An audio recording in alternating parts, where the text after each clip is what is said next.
विद्यार्थी मित्र हो, नमस्कार।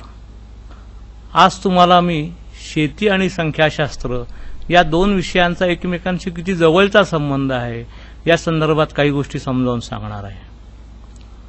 तुम्हाला माहिती आहे, भारत देश स्वतंत्र होऊन 65 वर्ष झालेली आहेत। 1947 साली आपला देश स्वतंत्र झाला।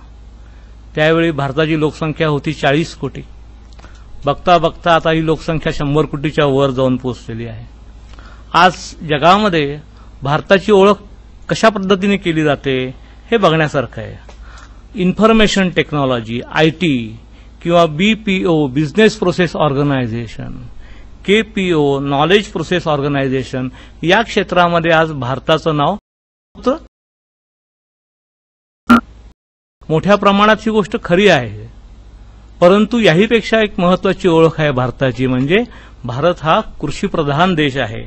अगदी आजही स्वातंत्र्यानंतर 65 वर्ष झाल्यानंतर सुद्धा भारत हा कृषीप्रधान देश आहे हे आपल्याला विसरता येणार नाही।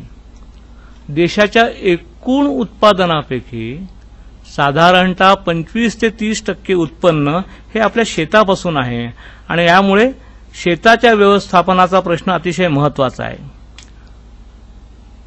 शेती व्यवसायाकडे दुर्लक्ष करणं आपल्याला परवडणार नाही। शेतकऱ्यांच्याकडे दुर्लक्ष करणं तर त्याहूनही परवडणार नाही। आपल्या या शेती व्यवसायात कोणत्या समस्या आहेत, शेतकऱ्यांच्या कुठल्या समस्या आहेत, शेतीमालाच्या उत्पादनाच्या कुठल्या समस्या आहेत, त्यांच्या वितरणाच्या कुठल्या समस्या आहेत, या सर्वांचा अभ्यास आपण सर्वांनी व्यवस्थितपणे करायला हवा। तुम्ही म्हणाल, संख्याशास्त्राचा आणि शेताचा काय संबंध? संख्याशास्त्र यामध्ये नेमकं काय करू शकतो या संदर्भातच आपल्याशी प्रबोधन करावं, आपल्याशी चर्चा करावी हा माझा हेतू आहे। भारत स्वतंत्र झाल्यानंतर 15-20 वर्षांमध्येच असं लक्षात आलं की भारतामधल्या लोकसंख्येला पुरेसा अन्नधान्य साठा आपल्याकडे उपलब्ध नाही। 1960-1970 चा काळ होता। पुरेसा अन्नधान्य साठा उपलब्ध नाही म्हणून भारत सरकारने एक कायदा केला, त्याचं नाव म्हणतात P480 पब्लिक लॉ 480। म्हणजे या कायद्याच्या अनुषंगाने भारतातले कृषी मंत्री हे अमेरिकेमध्ये जायचे आणि अमेरिकेतून मोठ्या प्रमाणावरती गहू आयात करून भारतीय लोकांना ते पुरवायचे। याचं कारण असं होतं की भारतामध्ये निर्माण होणारा गव्हाचं उत्पादन, भारतामध्ये जो अन्नधान्य साठा होता हा इथल्या जनतेला पुरेसा नव्हता। या देशामध्ये पुरेसं दूध नव्हतं, जे काही साधन सामुग्री होती ती अपुरी पडत होती। रेशन कार्ड ही गोष्ट त्यावेळेस मोठ्या प्रमाणात होती। रेशन कार्डावरती आपल्याला गहू मिळायचा, तांदूळ मिळायचा, रेशनसाठी मोठ्या लाईनी लागायच्या। तुम्हाला माहिती नसेल पण 1960-70 या दशकामध्ये लग्न कार्याला जेवणावळी घालायला सुद्धा बंदी होती। थोडक्यात देशामध्ये शेताचा समस्या फार मोठी होती। आपल्या सुदैवाने आता हा इतिहासाचा भाग झालेला आहे। हा इतिहासाचा भाग झाला असं मी जेव्हा म्हणतो तेव्हा त्याचा अर्थ असा की आज या समस्या राहिलेल्या नाहीत। 1947 सालापासून 2010 पर्यंत आपण आलेलो आहोत। 60 वर्षाचा प्रवास झालेला आहे आणि भारताची लोकसंख्या आता 100 कोटीच्या पुढे गेलेली आहे। आज देशामध्ये काय स्थिती आहे? आज देशामध्ये असं दिसतंय की पुरेसा अन्नधान्य साठा उपलब्ध आहे। आपल्याला मोठ्या प्रमाणात गव्हाचं उत्पादन झालेलं दिसतंय, तांदळाचं उत्पादन झालेलं दिसतंय, तेल उपलब्ध आहे, कडधान्य उपलब्ध आहे, डाळींची थोडीशी कमतरता आपल्याला जाणवते। परंतु देशामध्ये लोकांना पुरेसा अन्नधान्य साठा आहे। एवढंच नाही तर आपला देश इतरांना अन्नधान्य निर्यात करू शकण्याच्या क्षमतेमध्ये आहे। आज देशामध्ये साखरेचा साठा प्रचंड आहे। आज देशामध्ये कुठलाही पदार्थ घ्या तो जनतेला उपलब्ध नाही असं नाही। हां, ही गोष्ट खरी की जनतेतल्या सर्वांना हा साठा पुरेशा प्रमाणात उपलब्ध होत नाही, कारण त्यांची पर्चेसिंग पॉवर नाही, त्यांना ते विकत घेण्याची क्षमता नाही, गोष्टी महाग झालेल्या आहेत। या सर्व गोष्टी खरी। आता असा प्रश्न विचारला पाहिजे, काय झालं एवढ्या 50-60 वर्षांमध्ये? कशामुळे एवढा बदल आला? स्वातंत्र्यापूर्वी बंगालचा मोठा दुष्काळ पडला होता। असाच मोठा दुष्काळ 1972 साली या महाराष्ट्रात पडला होता, परंतु भारतामधले लोक, महाराष्ट्रातले लोक या दुष्काळाचा त्यांनी सामना करू शकले आणि त्याच्यातून बाहेर पडले आणि एक मोठं यश भारत सरकारला मिळालं. हे कशामुळे मिळालं? हरित क्रांती किंवा ग्रीन रिव्होल्यूशन हे शब्द तुम्ही ऐकलेले असतील. ही हरित क्रांती कशामुळे झाली? शेतकरी, शास्त्रज्ञ, सरकारी यंत्रणा या सर्वांनी मिळून एकत्रितपणे काम केलं आणि या देशाचं सुजलाम सुफलाम हे जे स्वप्न आहे हे पूर्ण करण्याचा यांनी काम केला. हे काम करत असताना संकरित बी बियाणे, रासायनिक खते, पाण्याचा पुरेसा पुरवठा उपलब्ध होणे, जागोजागी बंधारे बांधणे, तळी बांधणे, अशा प्रकारे सरकारने विविध क्षेत्रात कामं केली. तुम्ही म्हणाल हे सर्व बरोबर आहे, हे सगळं खरं आहे, परंतु यात स्टॅटिस्टिक्स कुठे आलं? स्टॅटिस्टिक्सचा संबंध काय कुठं आला ते तुम्ही का नाही आम्हाला समजावून सांगत? हे आपण नेमकेपणाने आज बघण्याचा प्रयत्न करणार आहोत. जेव्हा शेतकरी, शास्त्रज्ञ एकत्रितरित्या काम करत असतात तेव्हा नेमकं कशा प्रकारे काम करतात हे पण आपण या पद्धतीने समजून घेण्याची आवश्यकता आहे. आता खरा प्रश्न असा आहे की स्वातंत्र्यावेळची स्थिती, स्वातंत्र्यानंतर 20 वर्षानंतर भारतात जो मोठ्या प्रमाणात दुष्काळ पडला होता त्याच्यातून आपण आता बाहेर आलेलो आहोत. आज आपण स्वयंपूर्ण झालेलो आहोत, परंतु भविष्यात काय दडलं आहे याचाही आपण अभ्यास करायला हवा. भारताची लोकसंख्या अजून किती मोठ्या प्रमाणात वाढणार आहे याचा आपल्याला अंदाज करायला हवा. भारताची लोकसंख्या किती वेगाने वाढते आहे याची आपल्याला कल्पना आहे का? ही कल्पना असणं फार महत्वाचं आहे. साधारणतः 1% वेगाने भारताची लोकसंख्या वाढते असं जर का आपण मानलं म्हणजे बरोबरच आहे. 100 कोटीमध्ये दरवर्षी 1 कोटी लोकांची भर पडते आहे. म्हणजे अशाच पद्धतीने जर का आपण पुढे जायला लागलो तर येणाऱ्या 10 वर्षामध्ये अजून 10-15 कोटीची भर पडणार आहे. या सर्व लोकांना पुरेसं अन्नधान्य आपल्याला उपलब्ध आहे का याचा आपण शोध घ्यायला हवा.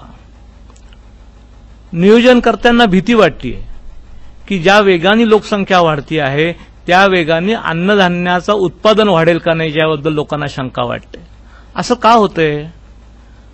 हरित क्रांती, ग्रीन रिव्होल्यूशन ही एव्हरग्रीन रिव्होल्यूशन राहील का याबद्दल लोकांच्या मनामध्ये शंका आहेत.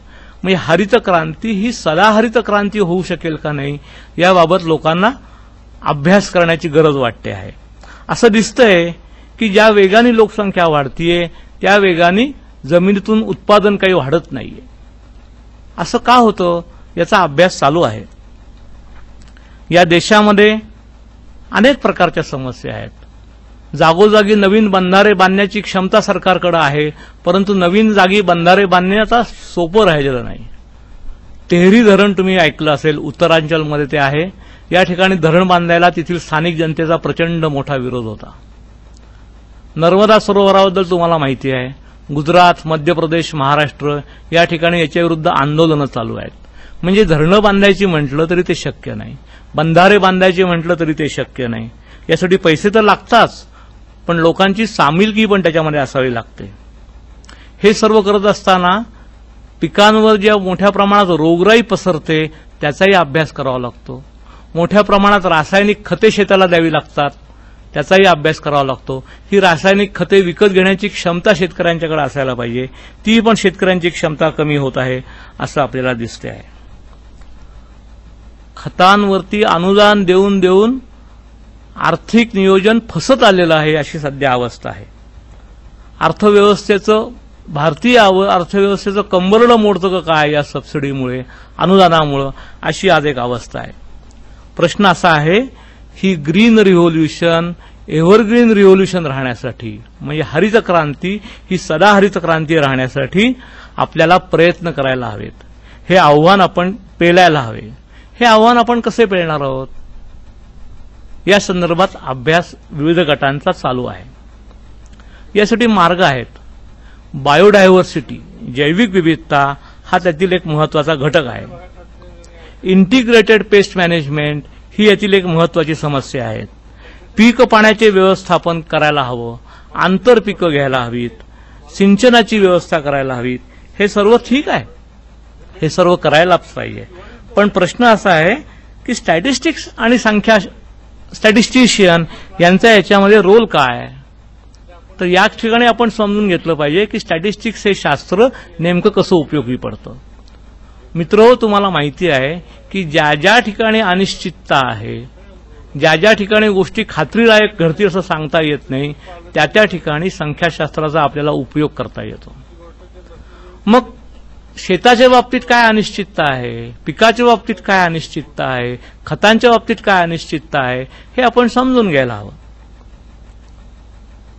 सर्वप्रथम आपण हे मान्य करायला हवं की भारतातला शेतकरी हा भारतात पडणाऱ्या पावसावरती अवलंबून आहे, हवामान कसं आहे याच्यावरती अवलंबून आहे. त्यामुळं हवामान, पडणारं पर्जन्यमान आणि तुम्ही उत्पादन घेत असलेली पिके यांचा एकमेकांशी मोठ्या प्रमाणावरती संबंध आहे. या संबंधांचा अभ्यास जोपर्यंत आपण करत नाही तोपर्यंत आपल्याला याच्यामध्ये यश मिळणं हे सोपं नाही. पर्जन्यमानामध्ये सारखे बदल होताना तुम्हाला दिसत आहेत, हवेमध्ये सारखे बदल होताना तुम्हाला दिसत आहेत, टेम्परेचर हे कमी जास्त होताना दिसत आहे. दीर्घकाळ एकाच प्रकारचे पिकं एका शेतामध्ये घेतली तर उत्पादन कमी होत आहे हे तुम्हाला दिसत आहे. मग या वेदर पॅरामीटर्सचा अभ्यास आपल्याला करायला नको का? हा अभ्यास करायला पाहिजे. भारतामध्ये सुदैवाने विविध ठिकाणी ऑब्झर्वेटरीज आहेत.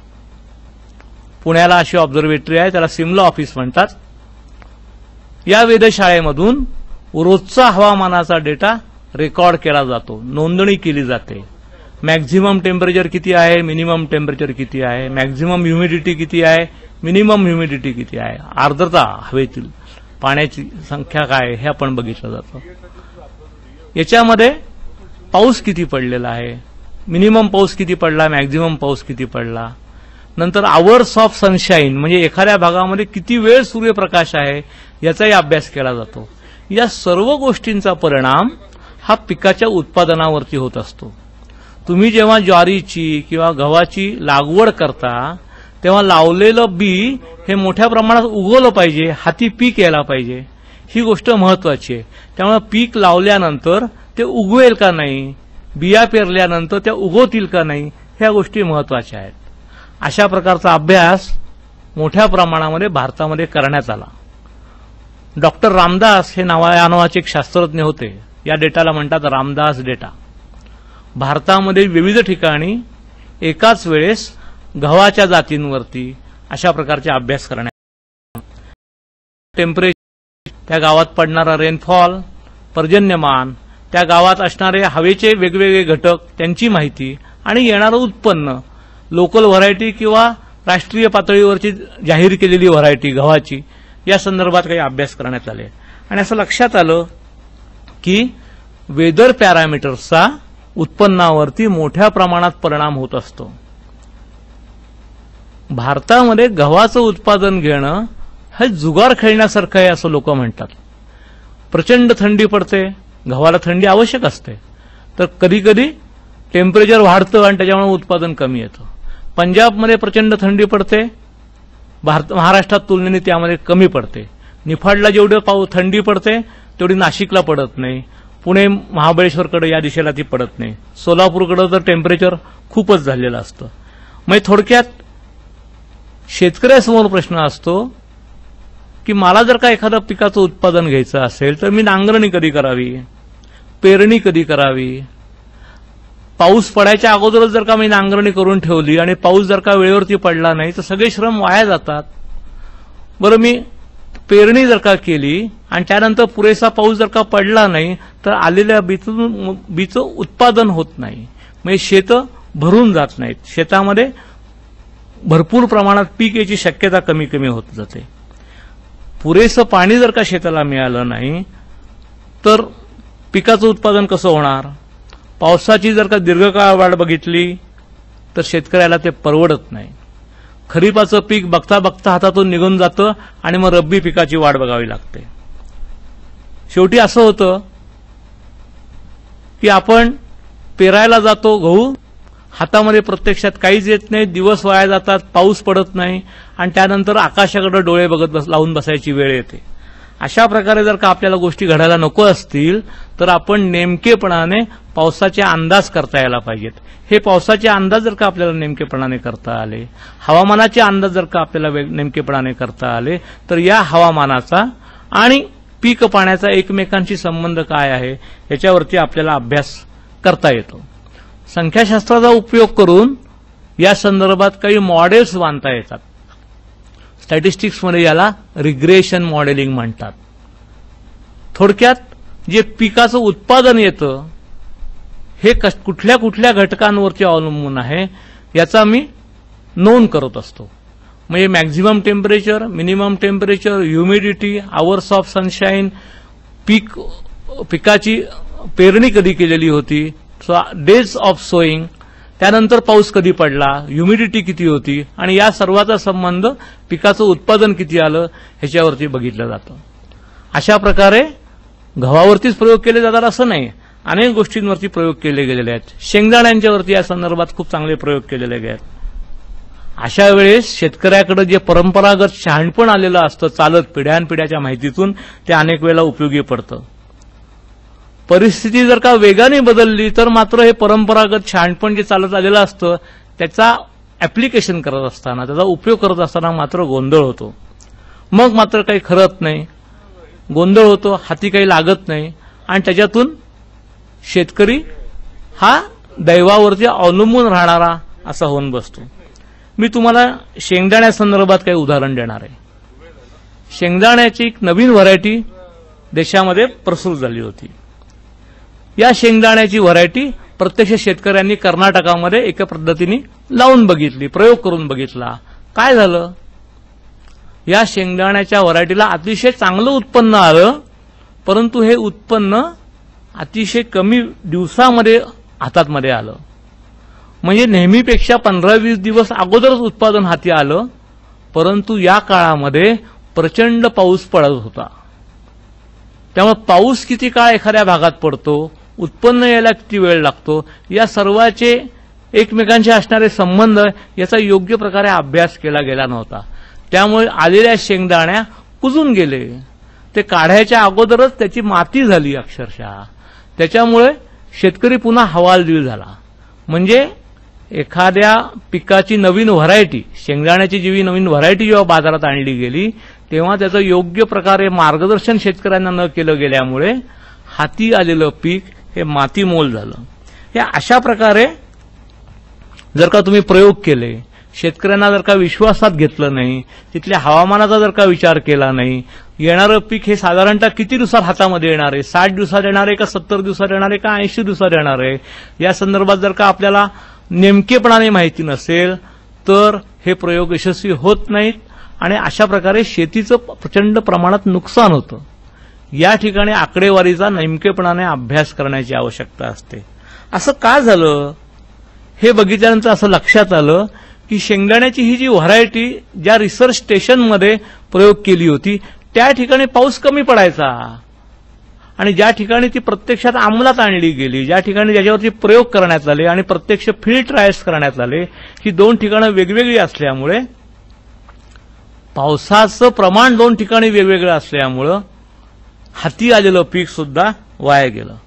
स्टॅटिस्टिक्सचा अतिशय नेमकेपणाने, जाणतेपणाने उपयोग करण्याची आवश्यकता असते. अशा गोष्टी अनेक बाबतीत आपल्याला कराव्या लागतात.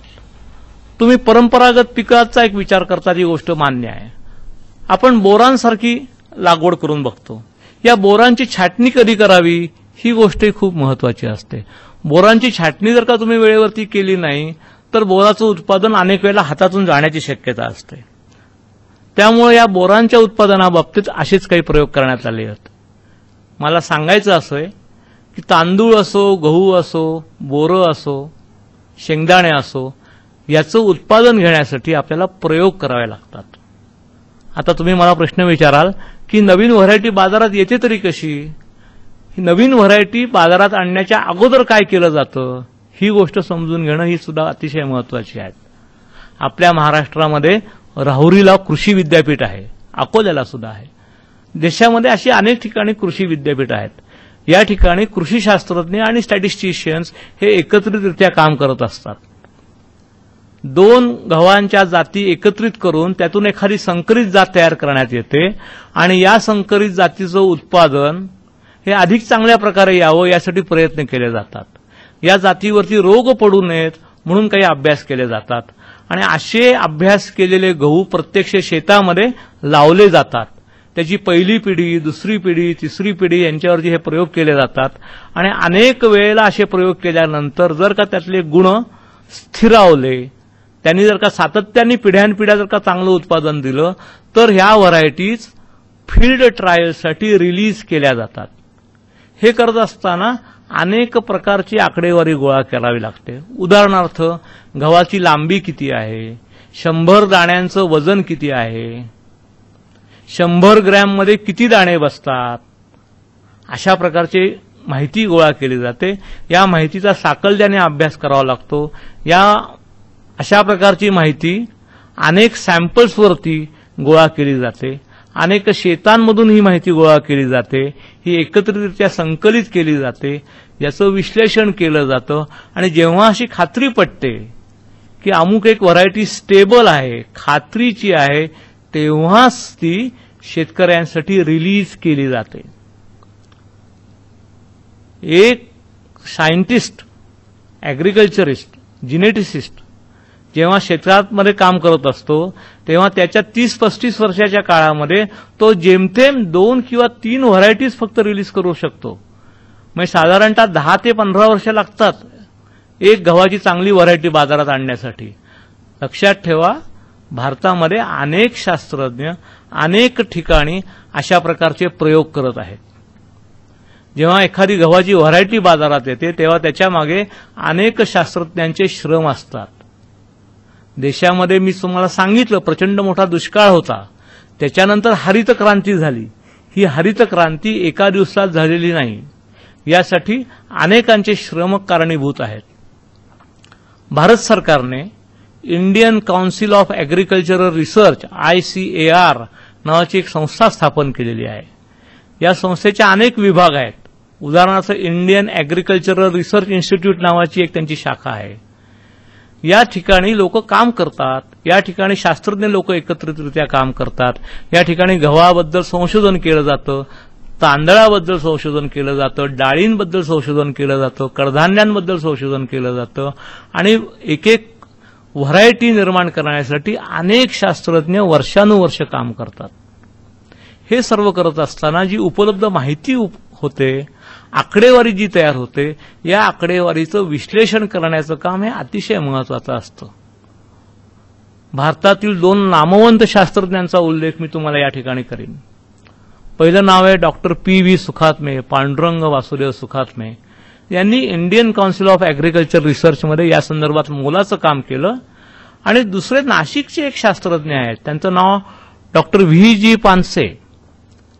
सुखात्मे पानसे या जोडगोळीने दिल्लीमध्ये या विषयामध्ये भरपूर काम केलेलं आहे. अर्थात त्याला इतर शास्त्रज्ञांची त्यांना भरपूर मदत झालेली आहे. डॉक्टर MS स्वामीनाथन हे नाव तुम्ही ऐकलं असेल. हरित क्रांतीची मुहूर्तमेढ रोवण्याचं काम ज्या काही शास्त्रज्ञांनी केलं त्यांच्यामध्ये या लोकांचं नाव आवर्जून घ्यावं लागतं.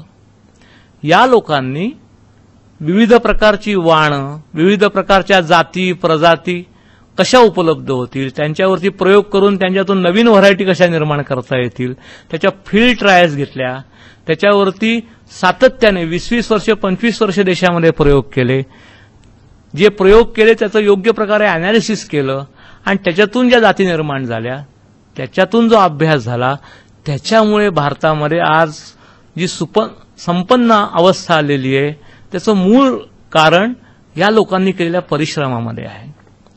पूर्वीच मी म्हणल्याप्रमाणे सरकारने या संदर्भात भरपूर मदत केलेली आहे, सरकारने भरपूर काम केलेलं आहे, सरकारने जाणीवपूर्वक पावलं टाकलेली आहेत. त्याशिवाय हे शक्य झालं नसतं. ह्या सर्व व्यवहारामध्ये स्टॅटिस्टिक्स अतिशय महत्वाचं काम करतं. संख्याशास्त्रामध्ये आम्ही डिझाईन ऑफ एक्सपेरिमेंट नावाचा एक टॉपिक शिकवतो, एक विषय आहे प्रामुख्याने. प्रयोग करणाऱ्यांनी प्रयोग कसे करावेत हे सांगणारं हे शास्त्र आहे. एखादी गोष्ट नाशिकमध्ये उत्पन्न चांगलं मिळतं, एखादा गहू नाशिक निफाडमध्ये मोठ्या प्रमाणात उत्पन्न देतो, याचा अर्थ तो सोलापूरमध्ये पण देईल अशी खात्री देता येईल का? त्याचं उत्तर अर्थातच नाही असं येतं.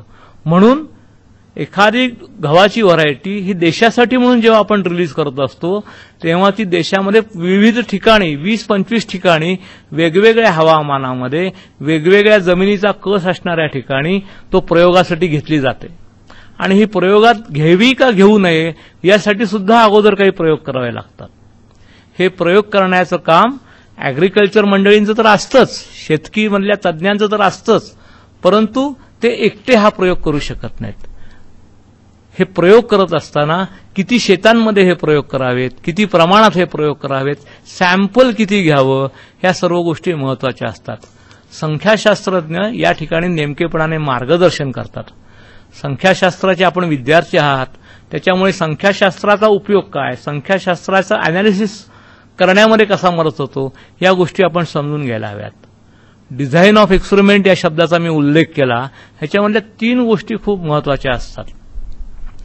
त्यातली पहिली गोष्ट असते रेप्लिकेशन, दुसरी गोष्ट महत्वाची असते रँडमायझेशन आणि तिसरी गोष्ट असते लोकल कंट्रोल. या 3 गोष्टी ज्या आहेत, तुम्ही सर रोनाल्ड फिशर हे नाव कदाचित ऐकलं असेल. हा जगातला एक मोठा संख्याशास्त्रज्ञ. हा माणूस संख्याशास्त्रज्ञ पण होता, जेनेटिसिस्ट पण होता. इनफॅक्ट त्यांनी विविध विषयामध्ये भरपूर काम केलेलं आहे. या माणसामुळं लोकांना प्रयोग कसे करावेत हे समजलं. रोथम स्टेट नावाच्या गावामध्ये, इंग्लंडमधील हे गाव, या ठिकाणी याची लॅबोरेटरी होती. या ठिकाणी यांनी विविध प्रकारचे गव्हांवरतीच प्रयोग केले आणि त्यांनी लोकांना समजावून सांगितलं की प्रयोग करत असताना या 3 त्रिसूत्रींचा जर का तुम्ही योग्य प्रकारे वापर केला तर तुमचे प्रयोग सायंटिफिक बेसिसवरती टिकून राहतात. सायन्स म्हणून त्याला मान्यता देण्यात येऊ शकते आणि नंतरच त्याच्यातले निष्कर्ष काढतात. हे प्रयोगांची रचना कशी करावी आणि त्याचं अनालिसिस कसं करावं हे सांगण्याचं काम स्टॅटिस्टिक्स करतात. संख्याशास्त्रामध्ये अनालिसिस ऑफ व्हेरियन्स या नावाचं एक टेक्निक तुम्ही तुमच्या अभ्यासक्रमामध्ये शिकाल. Completely randomise design, randomise block design, Latin square design, या वेगवेगळी डिझाईन्स तुम्हाला शिकायला मिळतील. फॅक्टोरियल लेआउट या नावाच्या गोष्टी तुम्ही कदाचित अभ्यासामध्ये शिकाल. या सर्व गोष्टींचं बेसिस जे आहे ते डिझाईन ऑफ एक्सपेरिमेंट्समध्ये आहेत आणि म्हणून संख्याशास्त्राचा वापर आपण अधिक चांगल्या प्रकारे करायला शिकायला हवा. संख्याशास्त्राचा वापर करत असताना मी तुम्हाला अजून काही गोष्टी सांगणार आहे. संख्याशास्त्राचा वापर करत असताना आपण जो डेटा निर्माण करतो तो डेटा, त्याचा पाया हा नेमका व्यवस्थित आहे का नाही हे बघावं लागतं. या डेटावरती आपण जी विश्लेषण करणार आहोत ते नेमकं कशा प्रकारे करणार आहोत हे आपल्याला समजून घ्यावं लागतं. Design of experiment, analysis of variance या खूप पुढच्या पायऱ्या झाल्या, पण त्याही अगोदर आपल्याला अगदी साध्या गोष्टी असतात ज्या तुमच्या अभ्यासक्रमामध्ये आहेत. उदाहरणार्थ measures of central tendency, measures of location, याच्यामध्ये तुम्ही काय अभ्यास करता? मीन, मेडियन, मोड म्हणजे काय याचा तुम्ही अभ्यास करता. मेजर्स ऑफ डिस्पर्शन म्हणजे व्हेरिएशन कसं आहे याचा तुम्ही अभ्यास करता. रेंज म्हणजे काय, स्टँडर्ड डेव्हिएशन म्हणजे काय, कोइफिशियंट ऑफ व्हेरिएशन म्हणजे काय, या गोष्टी तुम्ही समजावून घेणार आहात. या सर्व गोष्टी तुमच्या अभ्यासक्रमात आहेत. या सर्व गोष्टींचा तुम्ही जाणतेपणाने अभ्यास करायला हवा. 2 जर का ट्रीटमेंटची मला तुलना करायची असेल, 2 व्हरायटीजची जर का मला तुलना करायची असेल तर कुठली व्हरायटी चांगली हे मी कसं ठरवणार? कुठली व्हरायटी चांगली हे ठरवण्यासाठी प्रयोग करताना मी किती लोकांच्यावरती, किती शेतांवरती हा प्रयोग करणार, त्याची तुलना करताना मी प्रयोग किती वेळा रिपीट करणार, या सर्वाचा आपल्याला अभ्यास करावा लागतो. संख्याशास्त्रामध्ये यासाठी विविध गोष्टी आहेत. तुम्ही जर का तुमच्या अभ्यासक्रमाचा जर का एक थोडक्यात आढावा घेतला तर तुम्हाला असं दिसेल की अगदी सुरुवात करताना तुम्ही स्टॅटिस्टिक्स म्हणजे काय, संख्याशास्त्र म्हणजे काय, त्याच्यातमध्ये ऑब्झर्वेशन घेतो म्हणजे आपण काय घेतो, ऑब्झर्वेशन्स कशी मोजतो, या सर्व गोष्टी महत्वाच्या असतात. मी यापूर्वी तुम्हाला सांगितलेलं आहे की डेटा रेकॉर्ड करत असताना आपण तो नेमका कसा रेकॉर्ड करतो हे सुद्धा बघायला हवं. त्या संदर्भात स्केल्स ऑफ मेजरमेंट नावाचा एक कन्सेप्ट आहे, तोही आपण समजून घ्यायला हवा. Nominal scale, ordinal scale, ratio scale of measurement, interval scale of measurement, हे मेजरमेंट स्केलची तुम्हाला माहिती करून घ्यायला हवी. एकदा काही माहिती झाली की तुम्हाला डेटा तुम्ही जो मिळवता हा कुठल्याही व्हेरिएबलवरती मिळवता हे तुम्ही समजून घ्यायला हवं. व्हेरिएबल म्हणजे काय? जी गोष्ट व्हेरी होती, एकमेकांपासून बदलत असते, त्याला व्हेरिएबल म्हणतात. एकाच गव्हाच्या जातीचं उत्पन्न वेगवेगळ्या शेतांमध्ये वेगवेगळं येतं. So total yield in a given field is always different. प्रत्येक शेतामध्ये उत्पादन वेगळं येतं ना, म्हणून तर त्याचा अभ्यास करायला हवा.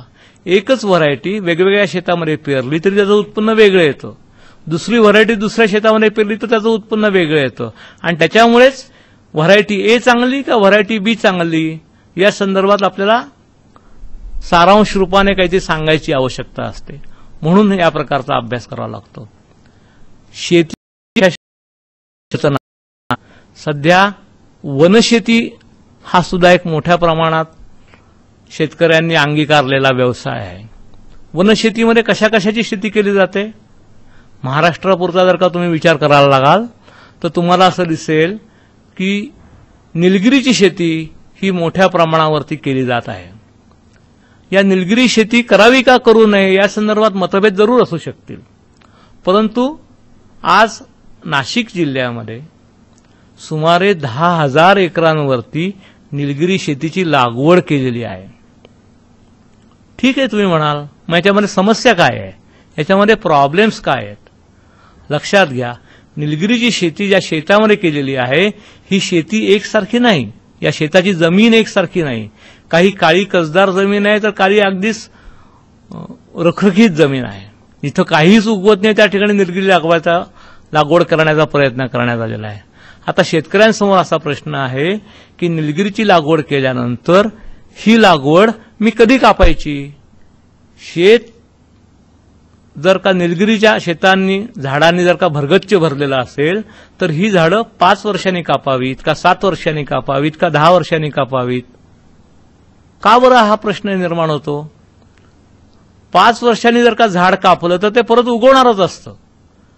पण झाड वाढीचा वेग जर का चांगला असेल आणि त्याच्या अगोदरच जर का मी ते झाड कापलं तर मला ते विकून कमी पैसे मिळतील. त्यापेक्षा जर का मी 2-3 वर्ष थांबलो आणि नंतर जर का ते झाड विकलं तर कदाचित त्याचा व्हॉल्यूम वाढल्यामुळं, त्याचं वजन वाढल्यामुळं कदाचित मला तेच झाड जास्त पैसे देऊन गेलं असतं. म्हणजे शेतकऱ्याला आपण डिसिजन काय घ्यावा?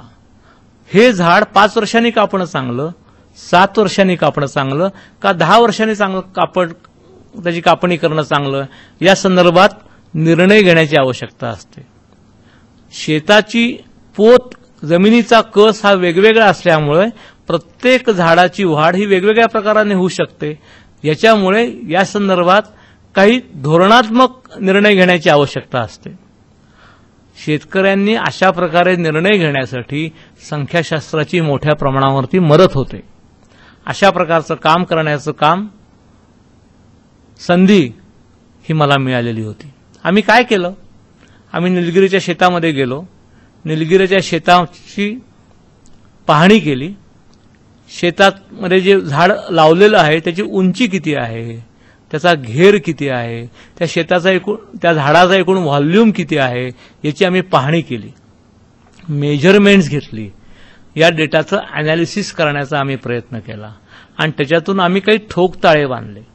ठोकताळे बांधून आम्ही शेतकऱ्यांना सल्ला देऊ शकलो की काळी कसदार जमीन असेल, भरपूर तुम्ही पाणी देत असाल तर कदाचित तुम्हाला 5 वर्षानंतर शेतामधील ही जी लागवड आहे त्याची तोडणी करणं हे योग्य होईल.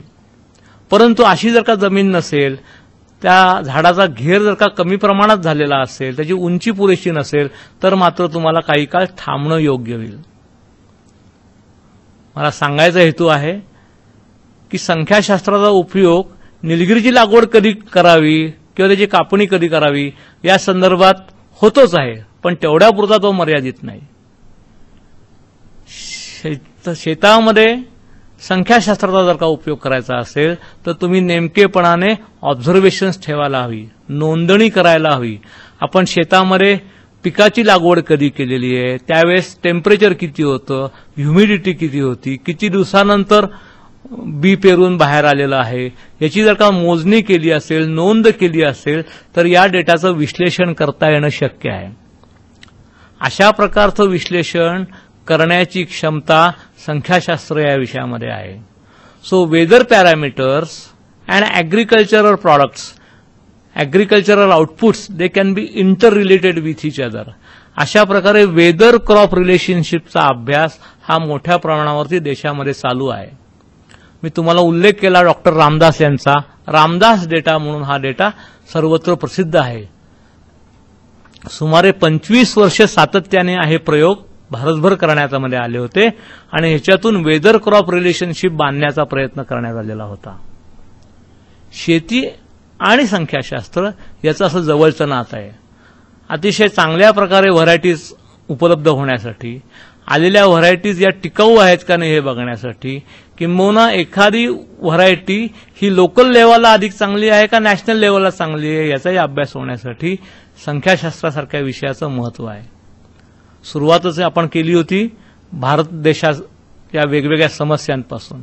मी सुरुवातीला सांगितलं की अजूनही भारत देश स्वतंत्र होऊन आता 65 वर्ष उलटून गेली आहे, तरी सुद्धा आपण हे विसरता कामा नये की 60% जनता आजही शेती व्यवसायावरती अवलंबून आहे.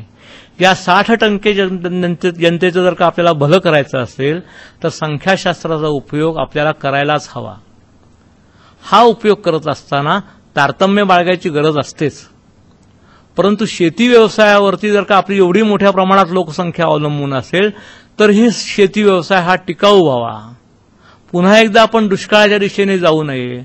आपल्या देशात जी हरित क्रांती झालेली आहे ही सदाहरित क्रांती व्हावी आणि याच्यापुढे देशाला अशा प्रकारच्या समस्या भेडसावू नयेत म्हणून सातत्याने शेतकी शास्त्रामध्ये संशोधन व्हायला हवं. आणि हे संशोधन जर का व्हायचं असेल तर त्यासाठी संख्याशास्त्राचा आवर्जून उपयोग हा केला जातच आहे, तो याही पुढे केला जाईल. परंतु आपल्यासारख्या विद्यार्थ्यांनी संख्याशास्त्राची महती समजून घ्यायला हवी, त्याचा अभ्यास करायला हवा. मित्रहो, आजच्या या भाषणामध्ये मी तुम्हाला शेतकी शास्त्र आणि संख्याशास्त्र, शेती आणि संख्याशास्त्र यांचं एकमेकांशी नातं कसं आहे हे सांगण्याचा प्रयत्न केला.